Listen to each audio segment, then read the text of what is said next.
नमो रहन्ताणं नमो सिद्धाणं नमो ऐर्याणं नमो वज्रायाणं नमो लोहे सव्वसां नमः समयसाराय स्वानुभूत्या चकासते चित्स्वभावाय भावाय सर्वभावान्तरच्छिदे मोक्षमार्गस्य नेतारं भेतारं कर्म प्रवृत्तां ज्ञातारं विश्वतत्त्वानां वन्दे तद्गुणलब्धये नमः श्रीवर्धमानाय निर्धूतकलिरात्मने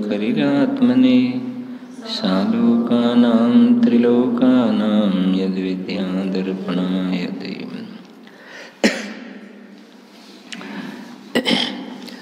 ગતિ આ ગતિના સ્વરૂપ સંબંધનો આપણો સ્વાધ્યાય ચાલી રહ્યો છે. આ બધા પ્રકરણો સમજવા માટે સૌથી પહેલા નંબરમાં સર્વજ્ઞ ભગવાનની શ્રદ્ધા હોવી પણ જરૂરી છે. કેમ કે કોઈને એમ પ્રશ્ન થાય કે આ તમે બધો કહો છો, કોને જોયું કોને આ બધું? તો એના ઘણા બધા જવાબ આપણે દઈ શકીએ કે એક તો એવી વાત છે કે જગતની અંદર કેટલીય વાતો એવી છે કે ન જોવા છતાં તું એનો લોજિકથી, ન્યાયથી, અનુમાનથી ન જોયેલી વસ્તુનો પણ હોવાપણાનો સ્વીકાર કરે છે.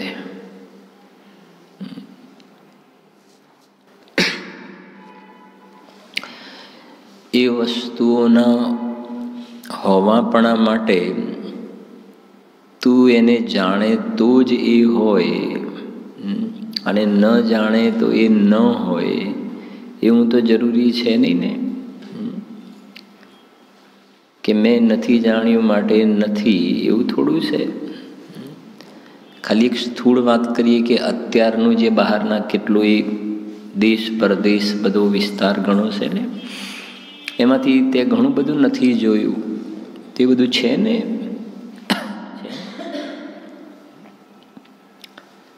એવી રીતે વર્તમાનમાં જે દેશ પરદેશ વગેરે કહેવામાં આવે છે તો તે નથી જોયું, પણ ગૂગલમાં બતાવે છે એટલે તું માને છે કે છે. અથવા તો સ્કૂલમાં સાહિત્યમાં વાંચવામાં આવતું હતું કે આટલા આટલા દેશ છે, બ્રહ્મદેશ છે, ઇન્ડોનેશિયા છે, જાપાન છે. તો એના માટે એ બધી વસ્તુઓ ત્યાં જઈને જોવી એવું તો જરૂરી નહોતું ને, પણ માન્યું ને. તો સ્કૂલમાં જે આપણે પુસ્તક ભણવાના આવે, ભૂગોળ, કે ભાઈ શું કહેવાય ને,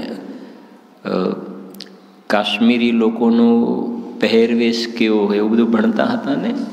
કાશ્મીરી લોકોનો ખોરાક કેવો હોય કેવું ભણે, તામિલના લોકોનો ખોરાક કેવો હોય, કેવા કપડાં પહેરે, એની રાજધાની કઈ, અને ઇતિહાસની અંદર જે હુમાયુ અને બાબર, ટીપુ સુલતાન, મોહમ્મદ તગલક વગેરે જે થઈ ગયા એ બધા પણ આપણે ક્યાં જોયા છે? સ્કૂલની એક વાત કરીએ છીએ, છતાં એ બધું માનીએ છીએ ને કે દિલ્હીથી દૌલતાબાદ ને દૌલતાબાદથી પાછું દિલ્હી, આ પ્રમાણે જે બધી ઘટનાઓ ઘટી, ઔરંગઝેબ આવ્યો જેને ઘણા ઉપસર્ગ કર્યા. તો એ બધી વસ્તુઓને એ સ્કૂલમાં જે સાહિત્ય છે એના આધારે ન જોયું આપણે પ્રત્યક્ષ છતાં માનીએ છીએ.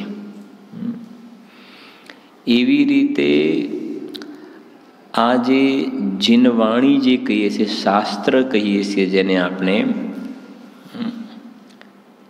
એ એક સર્વજ્ઞ ભગવાનના સાહિત્ય છે. જેમ પેલું સ્કૂલનું સાહિત્ય છે લૌકિક, એવી રીતે આ પારલૌકિક ગુરુદેવના શબ્દોમાં કે કેવલ જ્ઞાનની કોલેજ છે આ. અને એના આ જે સાહિત્ય છે જેને આપણે શાસ્ત્ર કહીએ છીએ, ગ્રંથ કહીએ છીએ, એમાં આ બધી જે વાતો લખેલી છે, સ્વર્ગ, નરક, તિર્યંચ ગતિ, એકેન્દ્રિય, બે ઇન્દ્રિય વગેરે, બાદર, સૂક્ષ્મ વગેરે જે બધા ભેદો કહ્યા છે, એ બધા સ્કૂલના સાહિત્યમાં નથી ભણવામાં આવ્યા, ગૂગલમાં પણ નથી આવતા એ, પણ એ બધા છે. અને એ પણ કોઈના જ્ઞાનનો, એવા એક જ્ઞાનનો વિષય બને છે કે જે જ્ઞાનનું નામ છે કેવલ જ્ઞાન. અને કેવલ જ્ઞાનમાં આ બધું એક સમયની પર્યાયમાં આ બધું જણાય છે. અને જે જણાયું એ ભગવાનની દિવ્યધ્વનિમાં આવ્યું. અને ભગવાનની દિવ્યધ્વનિમાં આવ્યું એમાં ગણધર દેવે અંતર મુહૂર્તમાં 12 અંગની રચના કરી. અને 12 અંગની જે રચના કરી એના આ બધા એક અવયવ છે, અંશ છે એના. એટલે સીધી વાત કરીએ કે જેમ આ આંગળી છે, આંગળી એ આખા એક શરીરનો શું છે? અવયવ છે. એમ આ જે શાસ્ત્ર જે છે એ કેવલ જ્ઞાનમાં જે દેખાયું એનો આ એક અવયવ છે. એટલે આના ઉપર તું રંચ માત્ર શંકા નહીં કરતો કે આવું હોય કે ના હોય, કોને જોયું, પહેલાં બતાવો તો અમે માનીએ. તો બધી વસ્તુ પહેલાં બતાવીએ તો જ માનીએ એવું બીજી બધી વસ્તુઓમાં તો તું નથી કહેતો. માની લે છે ને, સ્વીકાર કરે છે. એના માટે આપણે ઘણીવાર દ્રષ્ટાંત પણ આપીએ છીએ કે કોઈએ પોતાનું હાર્ટ જોયું છે, અંદર છે. ભરતભાઈ તમે જોયું છે હાર્ટ? બ્રેઇન જોયું છે કોઈએ? નથી જોયું. તો આપણા શરીરની અંદર હાર્ટ ને બ્રેઇન હશે કે નહીં હોય? ક્યાં જોયું છે આપણે? જોયું તો નથી. અચ્છા, હાર્ટ ક્યાં હોય? અહીંયા હોય. બ્રેઇન ક્યાં હોય? અહીંયા. અહીંયા હાર્ટ હોય ને અહીંયા બ્રેઇન હોય એવું ના બને કે ના બને? હોય ખરું કે હોય ખરું એ પણ માનીએ છીએ, અને એનું લોકેશન પણ માનીએ છીએ ક્યાં હોય. માનીએ છીએ ને, ક્યાં જોયું છે આપણે છતાં માનીએ છીએ કે નહીં? ડૉક્ટર લોકો એવું કહે છે સંશોધન કરી કે અહીંયા આવું હોય. તો ડૉક્ટર કહે છે માટે માનીએ છીએ. તો જિનેન્દ્ર ભગવાનનો તો ડૉક્ટરોના પણ મોટા ડૉક્ટર છે. સમજણ પડે છે કે નહીં? તો એ જિનેન્દ્ર ભગવાનની ઓમ ધ્વનિમાં આવી છે વાતો આ કે આ પ્રમાણે 4 ગતિ છે. અને જેમ કહ્યું કે હાર્ટ અહીંયા છે, બ્રેઇન અહીંયા છે, એવી રીતે નરક નીચે છે ખરા, નરક અને સ્વર્ગ છે પણ ખરા. અને એમાં નરક નીચે છે, સ્વર્ગ 16 ઉપર છે. આવી રીતની બધી વ્યવસ્થા છે. કેમ કે સામાન્ય રીતે કોઈ એમ કહે ને, કોને જોયું સ્વર્ગ ને કોને જોયું નરક, ખાઓ પીઓ મોજ મજા કરો, તો કહે છે એવું નથી.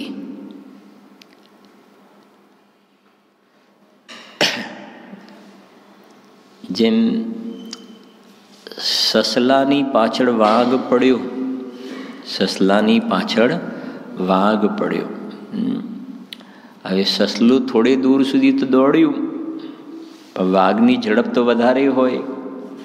સસલું થોડું થાકવા આવ્યું, એટલે સસલાએ એક ઉપાય કર્યો કે એને શું કર્યું કે એના જે કાન હતા ને આમ કરી દીધા કે હવે મને વાઘ દેખાતો નથી. બોલો, એ સસલું સુરક્ષિત છે કે નહીં? સેફ છે? નથી ને.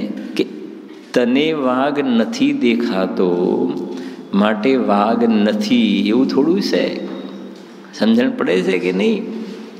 એમ આ અજ્ઞાની મોહી જીવ જેમ પેલા સસલાએ આંખ ઉપર શું કરી દીધા? હાથ મૂકી દીધા. એવી રીતે અજ્ઞાની જીવે પોતાના જ્ઞાન ઉપર મોહ બીડી દીધું છે. મોહાંધ જ્ઞાન ઉપર મોહ રાજ કરે છે. એટલે જ્ઞાન એનું બીડાઈ ગયું છે, એટલે એ કહે છે કે કશું દેખાતું નથી. પણ જેમ એ સસલાને વાઘ આવીને ભરખી ગયો, એવી રીતે આ નરકને નિગોદ તને આવીને ભરખી જશે ને તું ચાલ્યો જઈશ. એટલે નથી દેખાતું, નથી દેખાતું, નથી દેખાતું, પણ નથી દેખાતું તું બોલતો રહ્યો ને એ જગ્યાએ પહોંચી ગયો તું. દેખાતું નથી એ તો છોડ, તારી એવી જાતિની પર્યાય થઈ ગઈ. સમજાય છે કે નહીં? શાસ્ત્રમાં આવે છે ને કે ત્રીજી નરક સુધી દેવો સંબોધન કરવા માટે જાય છે નારકીઓને. તો દેવોના શરીરનું એવું તેજ હોય છે કે નારકી જીવો દૂર રહેવા લાગે છે, એમનાથી સહન થતું નથી. તો દેવ એમ કહે છે કે તમારે ડરવું હોય તો જે પાપ કરીને નરકમાં આવ્યા છે એ પાપથી ડરો.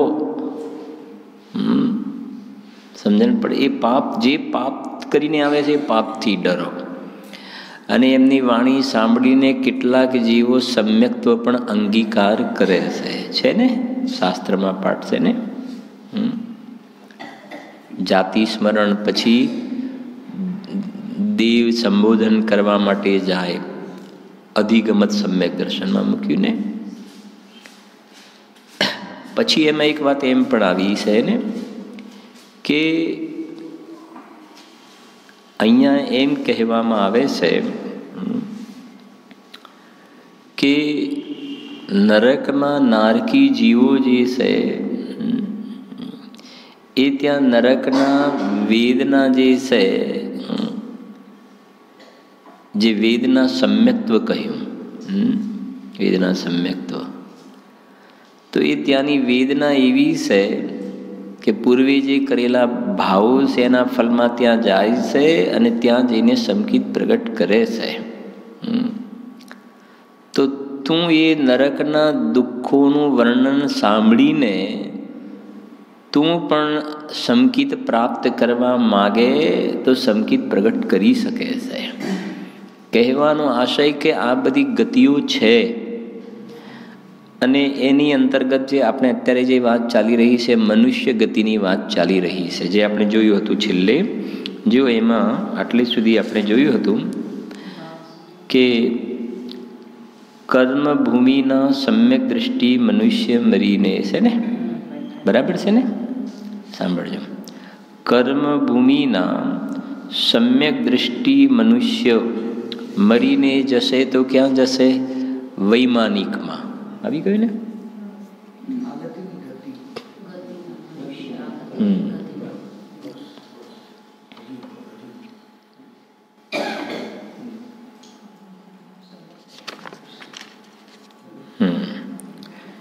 આ જોયું હતું આપણે થોડું, જો તમને ખ્યાલ હોય તો ફરી જોઈએ છે. કર્મભૂમિના સમ્યક દ્રષ્ટિ મનુષ્ય, કર્મભૂમિ એક તો પહેલા, ભોગભૂમિ નહીં, કર્મભૂમિ, અને એમાં સમ્યક દ્રષ્ટિ પાછા મનુષ્યની વાત ચાલે છે ને. કર્મભૂમિમાં સમ્યક દ્રષ્ટિ મનુષ્ય તો મરીને જશે તો ક્યાં જશે? વૈમાનિકમાં. બરાબર. આ ખાસ થોડીક આમાં સમજવાની જરૂર છે. એટલે એક વખતે આપણે વાત લીધી હતી, થોડીક રિપીટ કરીને થોડુંક બીજું પણ લઈએ છીએ અંદર. આ નિયમ તે જીવોને માટે છે કે જેમને સમ્યક્ત્વ પ્રાપ્ત કરતા પહેલા દેવ આયુને છોડીને બીજા કોઈ આયુનો બંધ ન કર્યો હોય. સમજાય છે ને શું કહ્યું એ ગાડી? ફરીથી રિપીટ સમજો કે કર્મભૂમિનો સમ્યક દ્રષ્ટિ મનુષ્ય જશે તો ક્યાં જશે? વૈમાનિકમાં.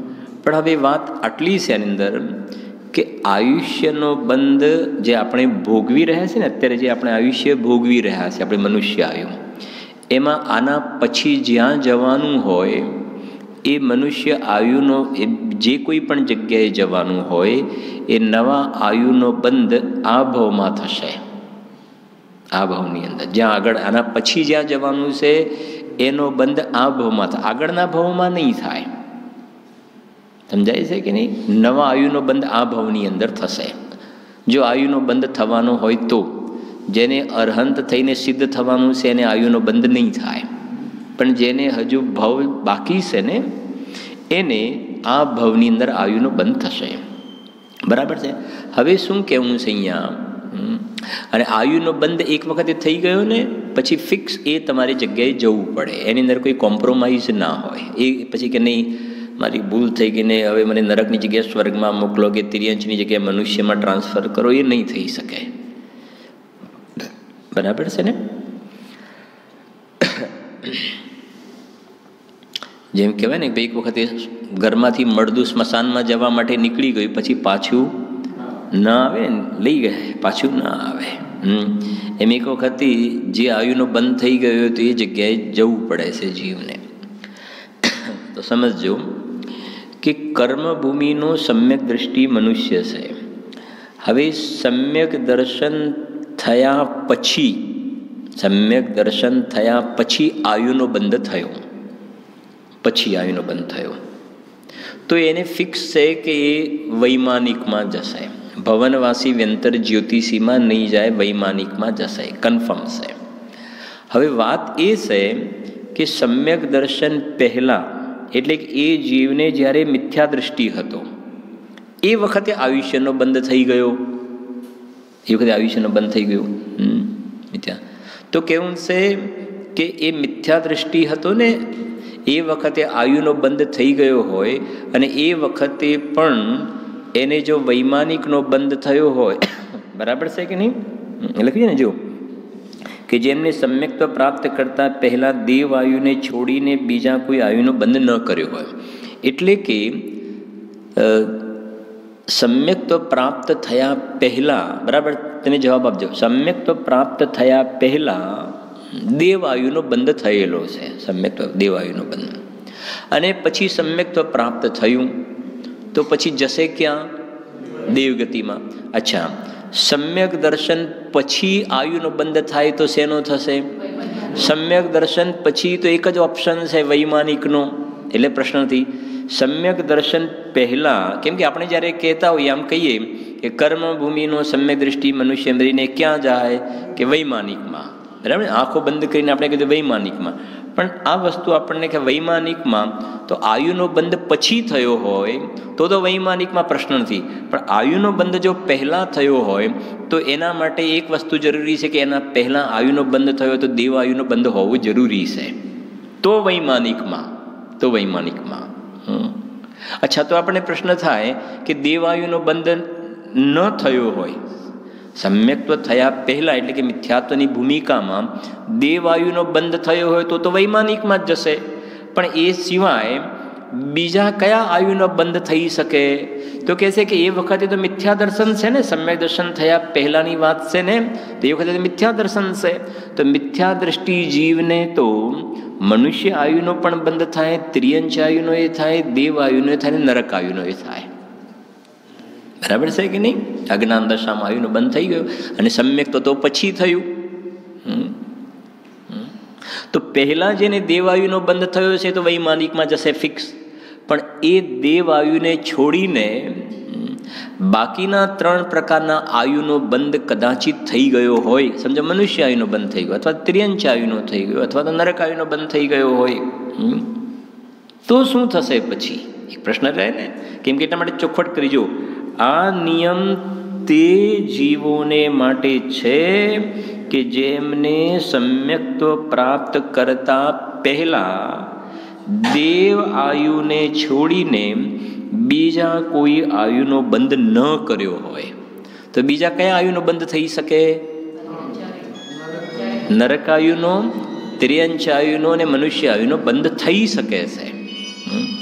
હવે વાત એ છે કે એ સમ્યક્ત્વ પ્રાપ્ત થયા પહેલાં દેવ આયુને છોડીને કદાચિત કોઈને બાકીના ત્રણમાંથી કોઈ એક આયુનો બંધ થયો હોય તો એની સ્થિતિ કેવા પ્રકારની બની શકે? સમ્યક્ત્વ થયા પછી એને કોઈ બેનિફિટ થયો કે ના થયો? સમજો નરક આયુનો બંધ થઈ ગયો, કોઈને ત્રિયંચ આયુનો બંધ થયો, કોઈને મનુષ્ય આયુનો બંધ થયો અને સમ્યક્ત્વ થઈ ગયું, તો એને એની અંદર કંઈ ફાયદો થયો કે ના થયો? એ જગ્યાએ જવાનું એ વાત તો નક્કી થઈ કે એને નરકમાં જ જવું પડશે, ત્રિયંચમાં જ જવું પડશે, મનુષ્યમાં જ જવું પડશે, પણ કોઈ બેનિફિટ ખરો કે નહીં? તો એના માટે આપણે એક રત્નકર્ણ શ્રાવકાચાર, સૌરભ રત્નકર્ણ શ્રાવકાચાર હિન્દીમાં જરા ખોલવાનું આપણે, અને હું કહું પેજ નંબર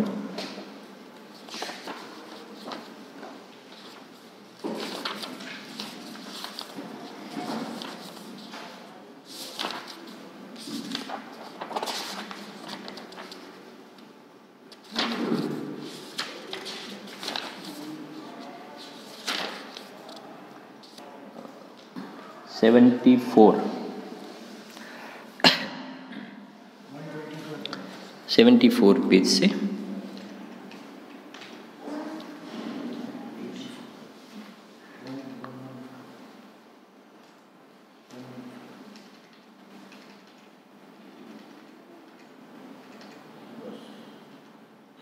जो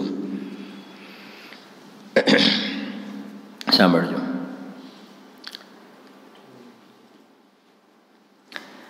એમાં નંબર 1 લખ્યો છે ને, જો यदि पहले 7वें नरक की आयु का बंध किया हो, बराबर છે ને, સમ્યક તો પ્રાપ્ત થયા પહેલા નરકની આયુનો બંધ થયો ને એમાં પણ કઈ નરકનો? 7મી નરકના આયુનો બંધ થયો હોય. पश्चात सम्यक दर्शन हो जाए तो पहले नरक ही जाता है, दूसरे या अन्य नरकों में नहीं जाता है. અક્ષાયિક સમ્યક્ત્વ જે લઈને જવાની વાત છે ને, અક્ષાયિક સમ્યક્ત્વ, કેમ કે આ સમ્યક્ત્વ લઈને જવાની વાત છે. પછી ક્ષયોપસમની વાત કરીએ છીએ થોડી વાત પહેલાં. આટલી સમજીએ કે અહીંયા સમ્યક્ત્વ થઈ ગયું અને આયુનો બંધ શું થઈ ગયો છે? પહેલાં આયુનો બંધ થઈ ગયો નરક આયુ. નરકમાં પણ કઈ નરકનો? 7મી નરકનો. અને પછી શું થયું? સમ્યક્ત્વ કે જાગ્યા ત્યાંથી સવાર સમ્યક દર્શન કરી લીધું, પછી પેલી 7મી નરકનું થયું હતું એનું કંઈ કન્સેશન तो जामड़ो. यदि पहले 7वें नरक की आयु का बंध किया हो, पश्चात सम्यक दर्शन हो जाए. આ શા માટે સમ્યક દર્શનના ગાણા ગવાય છે? ગુરુદેવ શ્રીએ વર્ષોના વર્ષો સુધી સમ્યક દર્શનનો મહિમા શા માટે ગાયો? જો પશ્ચાત સમ્યક દર્શન હો જાય તો पहले नरक ही जाता है, दूसरे या अन्य नरकों में नहीं जाता है. समझे ने? पहली नरकથી નીચે નહીં જાય. આ ફિક્સ વાત છે. જવું તો પડશે એને. કેમ કે સમ્યક્ત્વ થયા પહેલાં બંધ થઈ ગયો, ને સમ્યક્ત્વ થયા પછી થયો હતો તો વૈમાનિક. પણ પહેલા નરક આયુનો થઈ ગયો, તેની અંદર આટલું છે કે 7મીની જગ્યાએ પહેલી નરકમાં. કોણ? એક્ઝામ્પલ રાજા શ્રેણિકનાજી. બરાબર છે ને? હવે બીજી વાત સાંભળજો. यदि पहले त्रियंच में निगोद की, समझो त्रियंचनी अंदर पण निगोदમાં एकेंद्रिय की आयु का बंध किया हो और सम्यक दर्शन हो जाए तो सम्यक्त्व के प्रभाव से उत्तम भोग भूमि का पंचेंद्रिय त्रियंच होता है. समझी गया कि नहीं? શું કહે છે કે પહેલાં હતું ત્રિયંચમાં પણ એકેન્દ્રિય નિગોદમાં અને સમ્યક્ત્વ થઈ ગયું. હવે જવું તો છે ત્રિયંચમાં, તો સમ્યક્ત્વનો પ્રભાવ છે લખ્યું છે ને, સમ્યક્ત્વ કે પ્રભાવ છે એટલે સમ્યક દ્રષ્ટિને સાથે જે શુભ ભાવો હોય છે ને, તો કહે છે કે એને હવે જે સંવર નિર્જરાની સાથે વાત ભેગી છે, તો શું કહે છે? જુઓ, એક જ મિનિટમાં જતું રહે.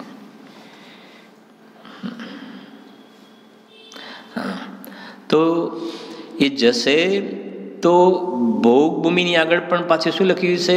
ઉત્તમ ભોગભૂમિ. શું લખ્યું છે? ઉત્તમ ભોગભૂમિની અંદર અને પંચેન્દ્રિય તિર્યંચ થાય છે. ઉત્તમ ભોગભૂમિમાં પંચેન્દ્રિય તિર્યંચ સમજાય છે ને? એક જગન્ય ભોગભૂમિ, એક મધ્યમ ભોગભૂમિ ને ઉત્તમ ભોગભૂમિ.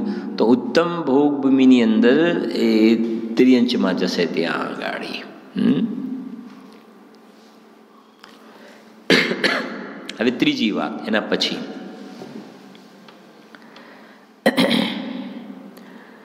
હવે ત્રીજી વાત મનુષ્યની છે ને. પહેલા મનુષ્ય આયુનો ગર્ભ સમૂર્છન મનુષ્ય, બરાબર છે. લબ્ધ અપર્યાપ્ત સમૂર્છન મનુષ્ય કે જે ઉચ્છ્વાસના 18મા ભાગ જેટલું આયુષ્ય મનુષ્યનો આયુનો એટલો બંધ થયો હોય મનુષ્ય આયુનો, બરાબર છે કે નહીં. સમ્યક તો થયા પહેલા મનુષ્ય આયુની અંદર પણ આવા પ્રકારનો કે સમૂર્છન મનુષ્ય જે ઉચ્છ્વાસના 18મા ભાગ જેટલું આયુષ્ય હોય એવી સ્થિતિનું. અને પછી સમ્યક્ત્વ થયું. તો સમ્યક્ત્વ થયું તો મનુષ્ય ગતિ એમાં તો ફિક્સ થઈ ગયું, પણ હવે એ બનશે ભોગભૂમિનો મનુષ્ય ને એમાં પણ ઉત્તમ ભોગભૂમિનો મનુષ્ય બનશે. તમે કહેશો આપણે જંબુદ્વીપમાં ઉત્તમ ભોગભૂમિ ક્યાં છે? જંબુદ્વીપની અંદર દેવકુરુ અને ઉત્તર કુરુ, વિદેહ ક્ષેત્રની અંદર બે ભૂમિ છે, કર્મભૂમિ દેવકુરુ અને ઉત્તર કુરુ છે ને.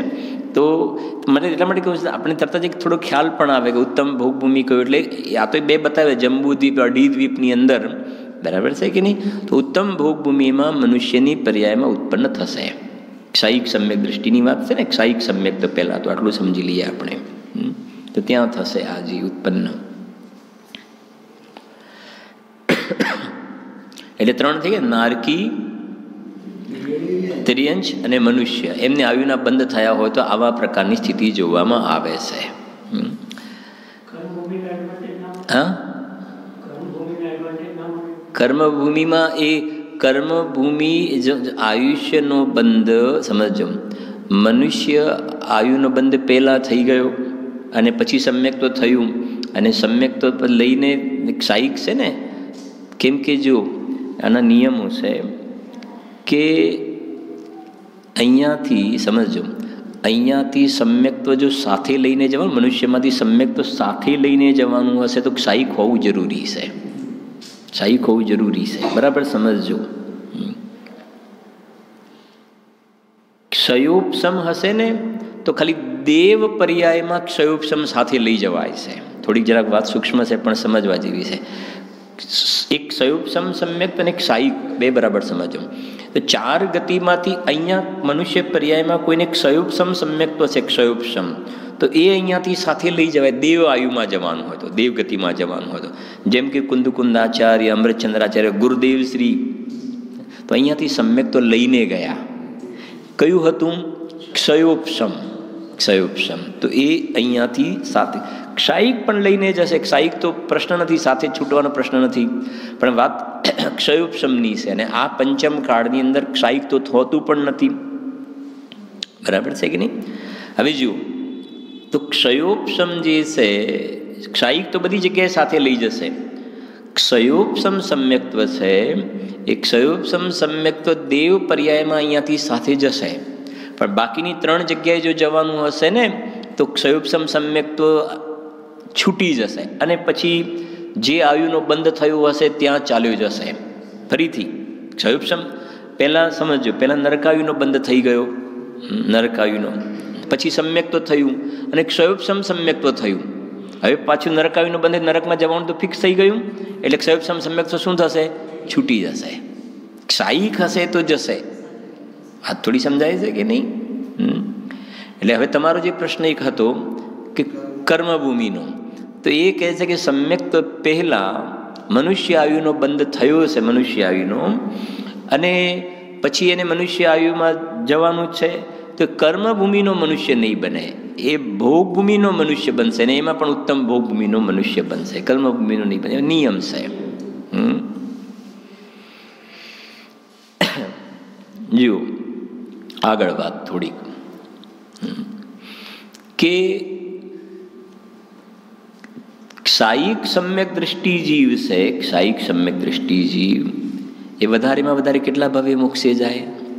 ક્ષાયિક સમ્યક દૃષ્ટિ જીવ વધારેમાં વધારે 4 ભવ, એનો વર્તમાન ભવ ગણીને 4 ભવ, 4થી વધારે ક્ષાયિક સમ્યક દૃષ્ટિ જીવ ભવ નહીં કરે વધારે.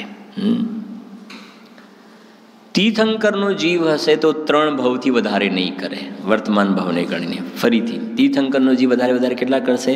3, વધારેમાં વધારે. અને ક્ષાયિક સમ્યક દ્રષ્ટિ કેટલા કરશે? 4, 4થી વધારે નહીં કરે.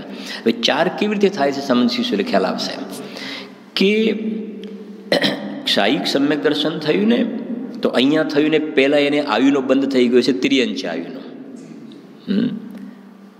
તિર્યંચ આયુનો બંધ થઈ ગયો છે એટલે એક તો આ ભાવ થઈ ગયો. તિર્યંચ આયુ બંધ થયો એટલે એને કમ્પલસરી ક્યાં જવું પડશે?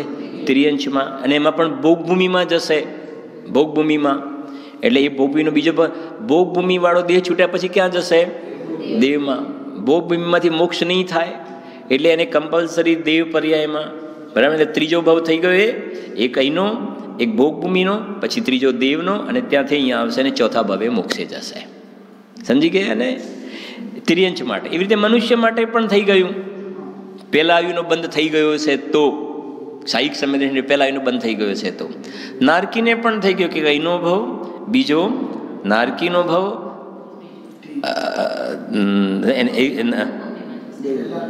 હા એક મતલબ મેક્સિમમ 4 ભાવ કહ્યા. નારકી માટે તો અહીંયાથી ત્યાં ગયા, અહીંયાથી ક્ષાયિક સમ્યક દ્રષ્ટિ અહીંયા એક ભાવ, બીજો ભાવ નરકનો, અને ત્યાંથી અહીંયા આવીને એ તો મોક્ષે જશે. જે ક્ષાયિક સમ્યક દ્રષ્ટિ નરકમાં જશે એને ચોથો ભાવ સિદ્ધ નહીં થાય. એમને લોજિકથી ખ્યાલ આવે છે ને, કેમ કે અહીંયાથી નરક આવીનો બંધ થઈ ગયો છે તો રાજા શ્રેણિકના જીવ નરકમાં ગયા અને પછી ત્યાંથી અહીંયા આવ્યા અને અહીંયા આવીને મોક્ષે ગયા. બરાબર છે ને?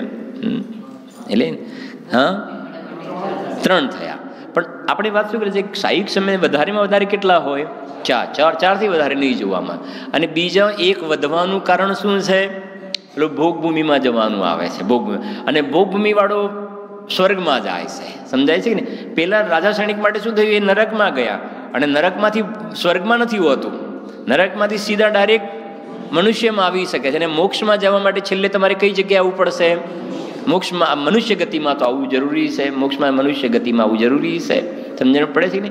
અને અહીંયાથી સીધો નરકમાં ગયો અને નરકવાળો સીધો મનુષ્ય થઈ શકે છે, પણ જે ભોગભૂમિમાં ગયા એ સીધા મનુષ્ય નથી થઈ શકતા. એમને ઉપર જવું પડે છે સ્વર્ગમાં, વૈમાનિકમાં, સોરી શું કહેવાય, અને એ તો વૈમાનિકમાં જશે. ત્યાં જેના જે છે સમ્યક દ્રષ્ટિ જે છે દેવમાં જવું પડે છે ટૂંકમાં એક ભાવ.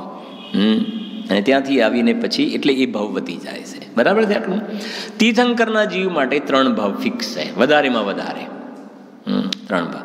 કેમ કે એક તો એ તીર્થંકર પ્રકૃતિ બાંધશે ને, તીર્થંકર પ્રકૃતિ બાંધશે એક મનુષ્ય પર્યાયની અંદર. કર્મભૂમિનો મનુષ્ય જે છે એ તીર્થંકર પ્રકૃતિ બાંધશે, તીર્થંકર પ્રકૃતિ બાંધશે. હવે તીર્થંકર પ્રકૃતિ બંધાયા પછી એ જીવ કાં તો સ્વર્ગમાં જશે, કાં તો પહેલાં આયુનો બંધ થયો હશે તો નરકમાં જશે. 2 ઓપ્શન છે તીર્થંકરના જીવ માટે. બરાબર છે ને? સમ્યક તો ક્ષયોપશમ પણ હોય કે ક્ષાયિક પણ હોય. ક્ષાયિક પણ જે નિયમ લાગુ પડે છે. બરાબર છે ને? તો હવે તીર્થંકરના જીવને અહીંયાથી સમ્યક તો થયા પહેલાં આયુનો બંધ થઈ ગયો તો નરક આયુનો બંધ થઈ ગયો તો એ જી નરકમાં જશે. દેવ આયુનો બંધ થયો તો દેવગતિમાં જશે. એ સિવાય તીર્થંકર પ્રકૃતિનો અહીંયા બંધ શરૂ થયો પછી એ જીવ મરીને મનુષ્ય કે તિર્યંચ નહીં થાય. સમજી ગયા કે નહીં? ફરીથી અહીંયા કેવલી કે શ્રુત કેવલીના પાદમૂલમાં કોઈ જીવે તીર્થંકર પ્રકૃતિ બાંધવાની શરૂઆત કરી. બરાબર? હવે દેહ છૂટ્યા પછી એ જીવ કાં તો જશે સ્વર્ગમાં કાં તો જશે નીચે નરકમાં. 2 જ ઓપ્શન છે. એ મરીને તિર્યંચમાં નહીં જાય, મનુષ્યમાં નહીં. એવા બંધ થતા જ નથી એને તીર્થંકર માટે. એટલે ઉપર જશે કાં તો નીચે જશે. બરાબર છે કે નહીં? હવે એ ત્યાંથી આવશે પછી કાં તો પછી હવે સ્વર્ગમાંથી આવે અથવા નરકમાંથી આવે અને આવીને પછી મોક્ષે ચાલ્યા જાય. એટલે એક ભાવ જે એ કે જ્યાં એમને પ્રકૃતિ બાંધવાની શરૂઆત કરી. બીજો ભાવ એ કાં તો સ્વર્ગમાં ગયા કાં તો નરકમાં ગયા, બીજો ભાવ થઈ ગયો. અને ત્રીજો ભાવ જે છે સ્વર્ગમાંથી આવ્યા કે નરકમાંથી આવ્યા, અહીંયા તીર્થંકર થઈને મોક્ષે ગયા. એ 3 ભાવ થયા. તીર્થંકરના જીવ માટે વધારેમાં વધારે કેટલા ભાવ? 3. અને ક્ષાયિક સમ્યક દ્રષ્ટિ વધારે એવી કેટલા? 4 ભાવ. વાત સમજાય છે ને એટલે સુધી? તો બરાબર. હવે જુઓ જરાક આમાં કંઈ રહી જતું હોય તો થોડુંક નજર નાખી લો. કયું પેજ છે આપણે? 74 जो ठीक है नहीं।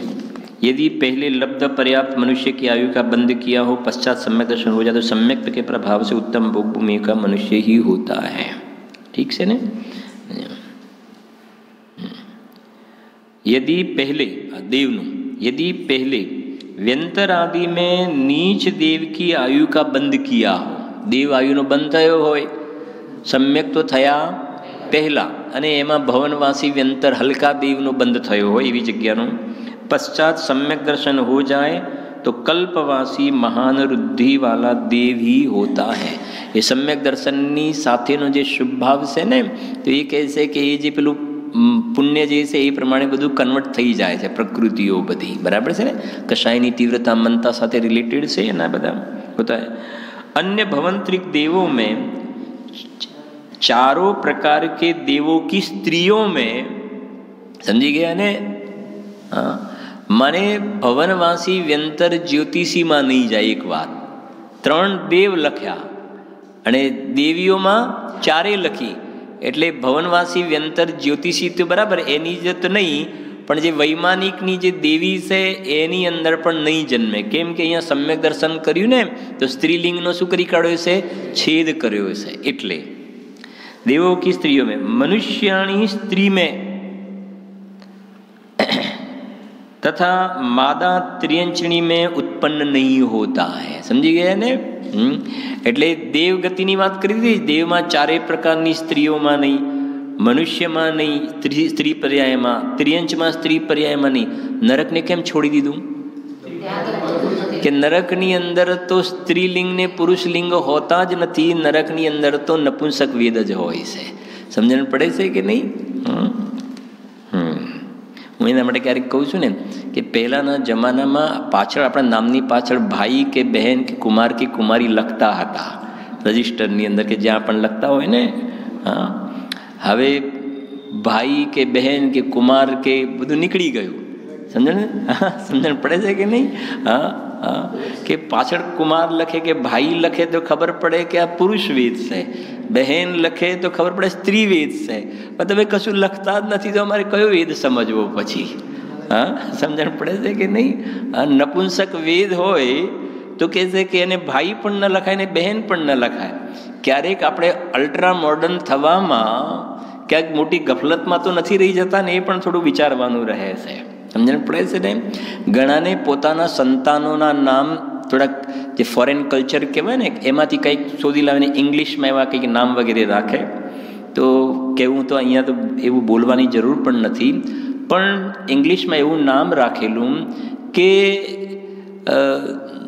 જેનો અર્થ એકદમ કહેવાય ને એકદમ નિમ્ન કક્ષાનો જેનો અર્થ થાય, આ શરીરના જે અશુચિ સ્થાનો વગેરે સાથે રિલેટેડ કહેવાય ને, એનો અર્થ એવો થાય, પણ ઇંગ્લિશમાં નામ જરાક, પણ એનું ગુજરાતી બિલકુલ એવું થાય। અને એમને કોઈ સંસ્થામાં દાન પણ આપ્યું અને ત્યાં એ લેબલ પણ લાગી ગયું, ત્યારે એમ થાય કે તમે નથી કહેતા કે નકલમાં અક્કલ નહીં વાપરવાની। આવી સ્થિતિ છે જીવોની। જો ખેર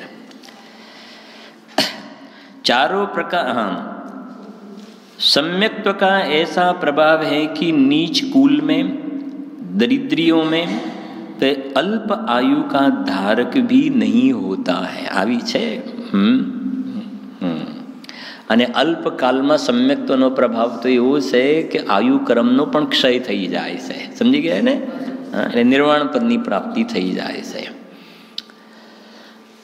તો આટલું ક્લિયર થયું। પહેલી વસ્તુ જરાક આપણે ધીરે ધીરે સમજીએ છીએ, પછી બીજું તો બહુ થોડું સરળ થઈ જશે। આ એક નવો ટોપિક છે આખો। ક્ષયિક સમ્યક્ત્વ હોય અને પછી જો આયુનો બંધ થશે તો દેવાયુનો, પણ પહેલાં જો દેવાયુનો બંધ થયો હોય તો વૈમાનિકમાં, એ સિવાય બાકી જો 3 આયુનો બંધ થયો હોય તો આવા પ્રકારની વ્યવસ્થા છે। નરકમાં તો પેલી નરકથી નીચે નહીં જાય, પછી મનુષ્યમાં તો ઉત્તમ ભોગભૂમિનો અને તિર્યંશમાં પણ ઉત્તમ ભોગભૂમિનો તિર્યંશ બનશે। ઠીક છે આટલું? હવે જો એક બીજી વાત થોડી સમજો કે તમને એ ખ્યાલ હશે ને કે નરકમાંથી કેટલાય જીવો ત્યાંથી અહીંયા આવીને તીર્થંકર થવાવાળા છે, અને અત્યારે હાલ તેઓ તીર્થંકર પ્રકૃતિ બાંધી પણ રહ્યા છે. કેમ કે અહીંયા એમને તીર્થંકર પ્રકૃતિ બાંધવાની શું કરી હતી? શરૂઆત. અને પછી પહેલાં નરકાયુનો બંધ થઈ ગયો, નરકાયુનો. અને કોઈને પેલી નરક, કોઈને બીજી, કોઈને ત્રીજી નરક. દેહ છૂટ્યા પછી ત્યાં ગયા. કઈ કઈ નરક કહી મેં? પહેલી, બીજી, ત્રીજી નરક. અહીંયા ક્ષયોપસમ સમ્યક્ત્વ તીર્થંકર પ્રકૃતિ બાંધવાની શરૂઆત કરી દીધી, પણ પહેલાં આયુનો બંધ થઈ ગયો હતો, નરકાયુનો. એટલે આપણે જે કહે છે કે અત્યારે કેટલાય જીવો એવા છે કે હાલ પહેલી નરકમાં, બીજી નરકમાં અને ત્રીજી નરકમાં એવા અસંખ્યાત સમ્યક દ્રષ્ટિ એવા જીવો છે કે જે તીર્થંકર પ્રકૃતિ બાંધી રહ્યા છે કન્ટિન્યુ. ત્યાંથી આવીને તીર્થંકર થઈને મોક્ષે જવાવાળા છે. ખાલી કે આપણે તો રાજા સૈનિકનું નામ કે બીજા એક બે નામ જાણીએ છીએ. રાકેશભાઈ, હા, સમજાય છે ને? નહીં. કેમ કે હા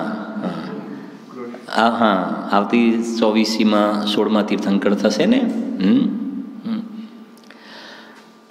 રાવણના જીવ છે તો કેટલાક ભાવ પછી છે, અને જે કે તીર્થંકરનો જીવ વધારેમાં વધારે ત્રીજા ભાવે મોક્ષે જશે. એટલે રાવણના જીવ તીર્થંકર થશે, સીતાજીના જીવ એમના ગણધર થશે, સમજે, લક્ષ્મણ અને ગણધર થશે. પણ એ કેટલાક ભાવ પછી ઘાતકી ખંડ દ્વીપમાં થશે ત્યાં. એ દ્રવ્ય સંગ્રહમાં છે ને, બૃહદ્રવ્ય સંગ્રહમાં. હવે સમજો, હવે શું છે કે અહીંયા બરાબર ધ્યાનથી સમજો, કોઈ જીવે અહીંયા કેવલી શ્રુત કેવલીના પાદમૂલમાં તીર્થંકર પ્રકૃતિ બાંધવાની શરૂઆત કરી. તીર્થંકર બાંધવાની શરૂઆત કરી દીધી. હવે એને પહેલાં નરક આયુનો બંધ ઓલરેડી થઈ ગયો હતો, ત્રીજી નરકનો સમજી લો આયુનો બંધ થઈ ગયો હતો. હવે સમ્યક્ત્વ તો થયું, પછી સમ્યક્ત્વ થયું ને તરત જ તીર્થંકર પ્રકૃતિ બંધાવવાની શરૂઆત પણ થઈ. સમ્યક્ત્વ કયું? ક્ષયોપસમ. સમ્યક્ત્વ કયું? ક્ષયોપસમ સમ્યક્ત્વ. અને તીર્થંકર પ્રકૃતિ બંધાવવાની શરૂઆત પણ થઈ ગઈ. સાઈક નથી લેતા, કેમ કે સાઈકવાળો તો પહેલીથી નીચે નહીં જાય, અને આ બીજી ત્રીજી નરકવાળાની વાત કરી રહ્યા છીએ આપણે, ત્યાંથી આવવાવાળા. એટલે ક્ષયોપસમ સમ્યક્ત્વ. હવે વાત એ છે કે એને બાંધવાની શરૂઆત તો કરી દીધી. અને તીર્થંકર પ્રકૃતિ કેવી છે કે સમ્યક તો હોય ને તો જ બંધાશે. બંધાશે એના કારણે, પણ એને બંધાવવા માટે સમ્યક્તોનું હોવું જરૂરી છે. હા, તો એ સમ્યક્તોનું હોવું જરૂરી છે. એ હશે તો તીર્થંકર પ્રકૃતિ બંધાશે ચોથા ગુણસ્થાનથી, કેમ કે એના અમિથ્યા દ્રષ્ટિને બંધાશે નહીં. તો એ કહે છે એ તીર્થંકર પ્રકૃતિ બંધાવવા માટે સમ્યક તો હોવું જરૂરી છે. હવે થાય છે એવું કે નરકની વાત કરીએ તો નરકમાં અહીંયાથી જીવ જ્યારે જાય, કોઈ જીવ, તો સમ્યક્ત્વ જો સાથે લઈને જવાવાળો હોય, સાથે લઈને જવા, તો ક્ષાયિક હોવું જરૂરી છે. ક્ષાયિક હોવું જરૂરી છે. એ સિવાય બીજું સમ્યક્ત્વ હશે તો છૂટી જશે. તો ક્ષયોપસમ સમ્યક્ત્વ શું થાય છે? કેમ કે હવે એની પાસે ક્ષયોપસમ સમ્યક્ત્વની પ્રોપર્ટી છે, એની પાસે ક્ષાયિક તો છે નહીં. જવાનું છે ક્યાં? એને નરક આવીનો બંધ તો થઈ ગયો છે, એટલે જવાનું છે એ વાત તો નક્કી છે. અને એની પાસે સમ્યક તો કયું છે? ક્ષયોપસમ સમ્યક્ત્વ છે. તો ક્ષયોપસમ સમ્યક્ત્વ લઈને તો જવાતું નથી. એટલે જ્યારે દેહ છૂટવાનો હોય, છેલ્લે એ વખતે અંતર મુહૂર્તનો જે થોડો સમય કહ્યો છે, એ સમય દરમિયાન ક્ષયોપસમ સમ્યક્ત છૂટી જાય છે. શું થાય છે? છૂટી જાય છે. અને ક્ષયોપસમ સમ્યક્ત છૂટી જાય છે ને, કેમ કે સાથે લઈને નથી જવાતું, એટલે છૂટી જવું જરૂરી છે. એ છૂટી ગયું એટલે પેલી તીર્થંકર પ્રકૃતિ એની સાથે જે બંધાતી હતી ને, એ બંધાતી હતી, એ બંધાવાનું પણ બંધ થઈ ગયું. બંધ થઈ ગયું. અને પછી સીધો જીવ ક્યાં ગયો? નરકમાં, ત્રીજી નરકમાં પહોંચી ગયો. અને ત્યાં જઈને અંતર મુહૂર્તની અંદર ફરીથી ક્ષયોપસમ સમ્યક તો કરી લીધું, પાછું કરી લીધું. અને સાથે પેલી તીર્થંકર પ્રકૃતિ બંધાવવાની શું થઈ ગઈ? શરૂઆત થઈ ગઈ. સમજાય છે કે નહીં? અને પછી એ કન્ટિન્યુઅસ ચાલુ છે એ પ્રમાણે. અને એક સ્વયંપસમ સમ્યક દ્રષ્ટિ જીવો એવા છે કે પછી ત્યાંથી અહીંયા આવશે તો માતાના ઉદરમાં જ્યારે આવશે એ વખતે ક્ષયોપસમ સમ્યક દર્શન લઈને આવશે. બરાબર સમજો? ક્ષયોપસમ સમ્યક, કેમ કે ક્ષાયિક તો કેવલી શ્રુત કેવલીના પાદમૂલમાં તો આવશે તો ક્ષયોપસમ સમ્યક્ત્વ લઈને. બરાબર સમજો? ક્ષયોપસમ સમ્યક્ત્વ લઈને.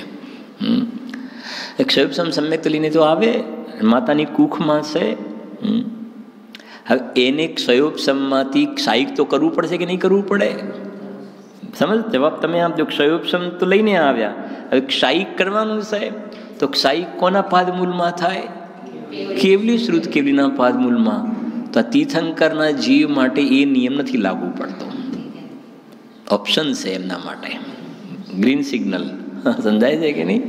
તીર્થંકરના જીવ જે છે એ ક્ષયોપસમ સમ્યક્ત્વમાંથી જે ક્ષાયિક સમ્યક્ત્વ પ્રગટ કરે છે ને એ સ્વયં પોતાના એવા પરિણામોની વિશુદ્ધિ દ્વારા કરી કાઢે છે. ક્ષયોપસમમાંથી ક્ષાયિક એને કોઈ કેવલી શ્રુત કેવલીના બીજાના પાદમૂલની જરૂર હોતી નથી.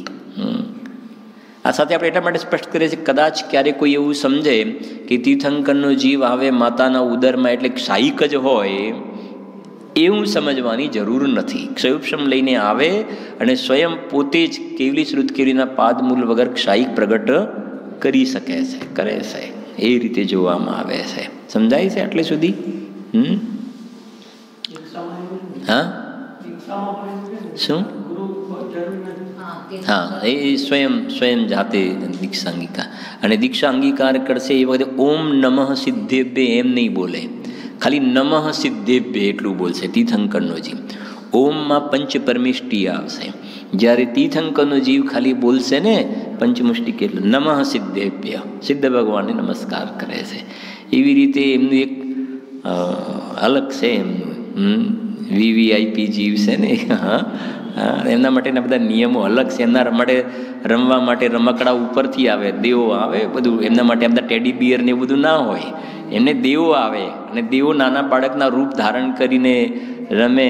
સમજાય છે કે નહીં? એમના વસ્ત્ર, એમના અંગુષ્ઠની અંદર દેવ અમૃત મૂકીને જાય. વસ્ત્ર આભૂષણ વગેરે દેવો વ્યવસ્થા કરે. અને આપણે તો અહીંયા આગળ કોઈક મોટા શું કહેવાય, ક્યાંક સારા બ્રાન્ડેડ કપડાં 2-4 પહેર્યા, ક્યાંકથી લાવતા સીવડાવતા હોઈએ, એમાં તો ભાઈ અમે તો ફલાણી જગ્યા છે, મને બીજું બહુ પસંદ નથી પડતું. અરે અભિમાન કિયા અબ તક જડ પર અક્ષય નિધિ કો ના પહેચાના, मैं जड़ का हूँ जड़ मेरा है यह सोच बना था मस्ताना. છે ને, અભિમાન કિયા અબ તક જડ પર, કે અમને પેલું માફક નથી આવતું. અમે બે અમને તો આ જ જગ્યા ભલે થોડીક શું કહેવાય તમારે સિલાઈના પૈસા ભલે વધારે, પણ ત્યાંનું ફિટિંગ માફક આવે છે ફલાણું આ તે. અરે તને પુણ્યનું સ્વરૂપ કેવું હોય એ તને ખબર નથી. ધર્મનું સ્વરૂપ તો ખ્યાલ નથી, પુણ્ય પણ કેવા હોય છે.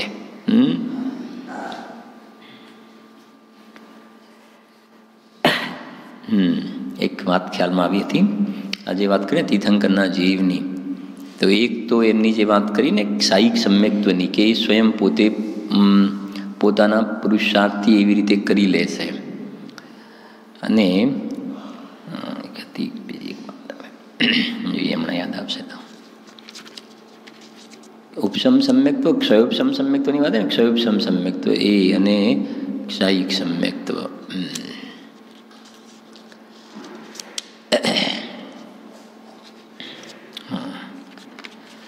તો આ 2-3 વસ્તુ તો ખ્યાલ આવી ને. ક્ષાયિક સમ્યક દૃષ્ટિ વધારેમાં વધારે ચોથા ભવે મોક્ષ, તીર્થંકરનો જીવ વધારેમાં વધારે ત્રીજા ભવે મોક્ષ. અને કોઈને ક્ષાયિક સમ્યક્ત્વ સમજો કે ક્ષાયિક સમ્યક્ત્વ પ્રગટ થયું છે, અને પછી પહેલાં જો મનુષ્ય આયુ, તિર્યંચ આયુ, નરકાયુનો બંધ થયો હોય તો એની વ્યવસ્થા આપણે એ પણ જોઈ. બરાબર છે કે નહીં?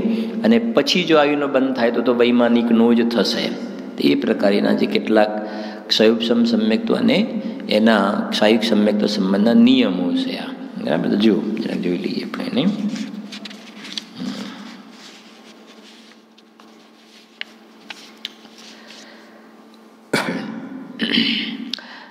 આ નિયમ તે જીવોને માટે છે કે જેમને સમ્યક્ત્વ પ્રાપ્ત કરતા પહેલા દેવ આયુને છોડીને બીજા કોઈ આયુનો બંધ ન કર્યો હોય એના માટે. બરાબર. હવે આગળ,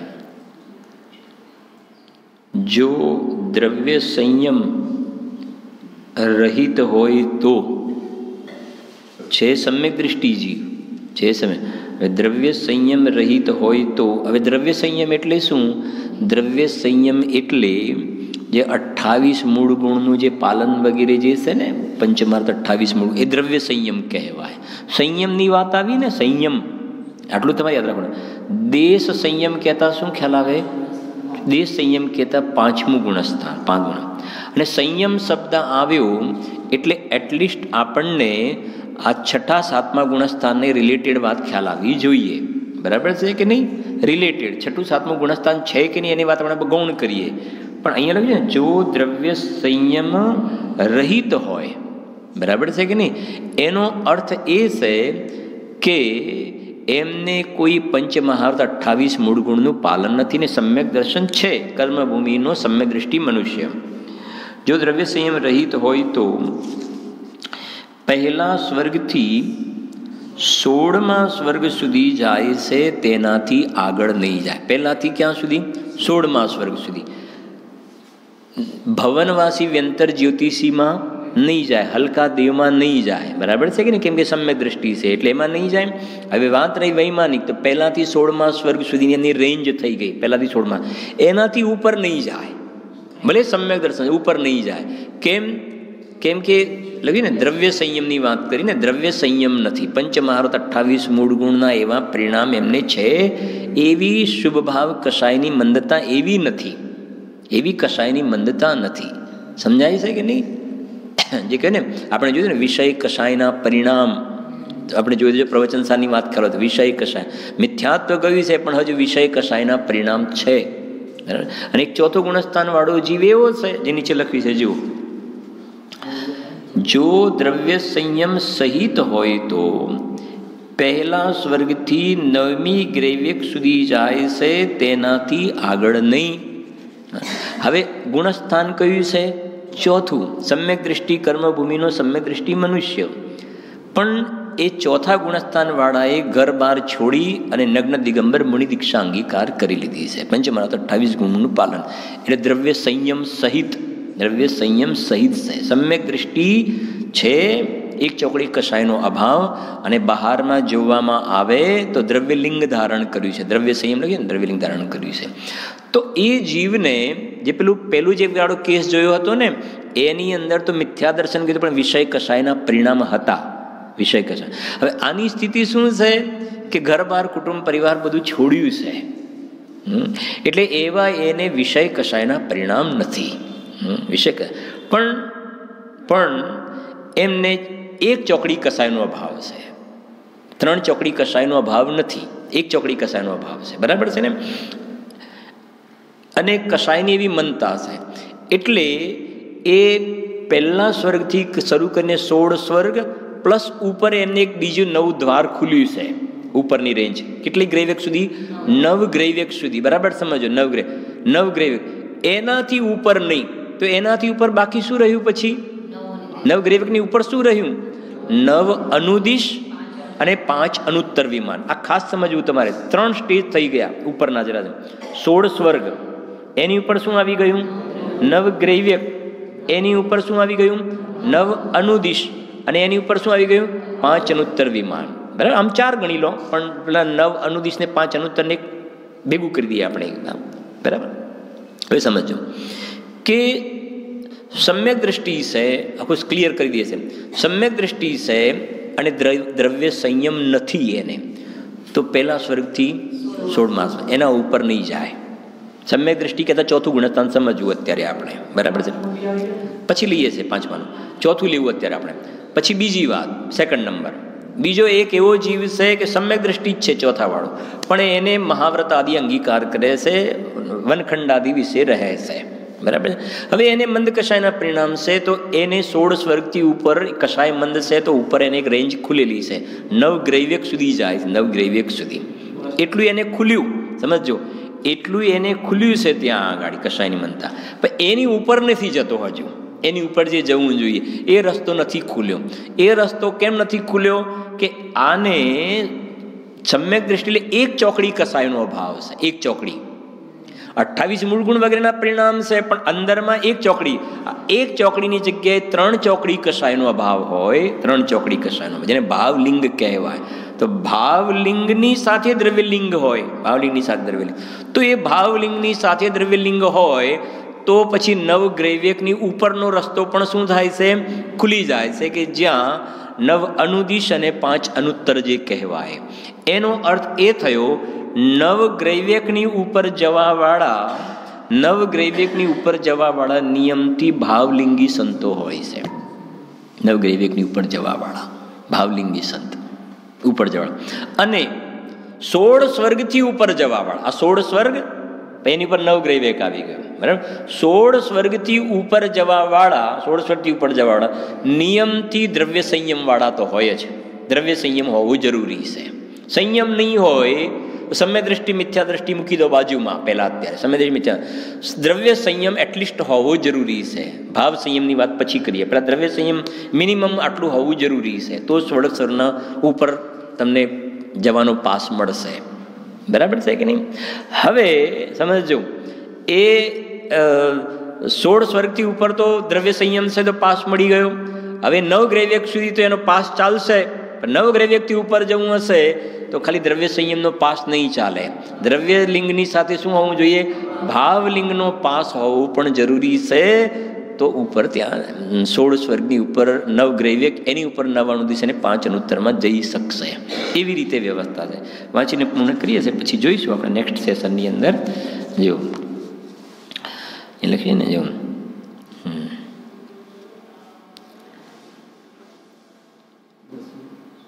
જો દ્રવ્ય સંયમ સહિત હોય તો પહેલા સ્વર્ગથી 9મી ગ્રૈવ્યક સુધી જાય છે, તેનાથી આગળ નહીં. હવે તમે આટલો જવાબ આપી દો. પહેલા સ્વર્ગથી 9મી ગ્રૈવ્યક એટલે સ્વર્ગથી 16મા સ્વર્ગથી ઉપર 9 ગ્રૈવ્યકનો રસ્તો કેમ ખુલ્યો? એના માટે રસ્તો કેમ ખુલ્યો? દ્રવ્ય સંયમના કારણે રસ્તો ખુલ્યો. 9 ગ્રૈવ્યક છે. 9મી ગ્રૈવ્યકથી ઉપરનો રસ્તો કેમ નથી ખુલતો? એક જ ચોકડી કસાયનો અભાવ છે, 3 ચોકડી કસાયનો અભાવ નથી, એટલે એ રસ્તો એના માટે નથી ખુલતો. બરાબર છે ને? પછી જો તેઓ ભવન ત્રિકમાં ઉપજતા નથી, એટલે ભવનવાસી વ્યંતર જ્યોતિષીમાં ઉપજવાનો પ્રશ્ન તો છે જ નહીં. એ પ્રમાણે છે. બરાબર? બાકી લઈશું.